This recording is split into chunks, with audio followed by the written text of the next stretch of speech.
Grace, kumusta yung pagpupulong ng Regional DRRMC at kailan sisimulan yung search and rescue operations dyan sa nawawalang aircraft sa Isabela?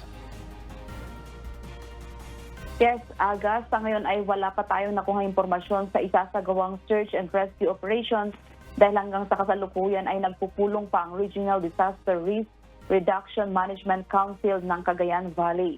Pinangunahan ng Office of the Civil Defense Region 2 ang pagpupulong ngayong araw ng Biyernes, December 1, kaugnay nga sa pagkawala ng isang Cyclone aircraft na nagmula sa Kawayan Airport at patungo sana sa Palanan Airport sa lalawigan ng Isabela kahapon. Base sa ulat ng Office of the Civil Defense Region 2, alas 9:39 ng umaga nang umalis ang eroplanong may tail number RPC 1234 sa Kawayan Airport, ngunit bigong makarating sa Palanan sa inaasahang oras ng paglapag nito na 10:23 ng umaga. Kasama sa pulong ngayon ang provincial government sa Tactical Operations Group 2 Philippine Air Force sa Kawayan Airport para sa pagpaplano sa isasagawang pagkahanap sa eroplano.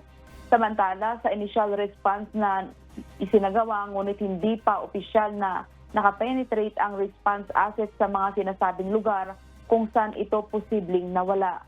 Base sa flight radar, ang last sighting ay sa oras na alas 10:08 ng umaga.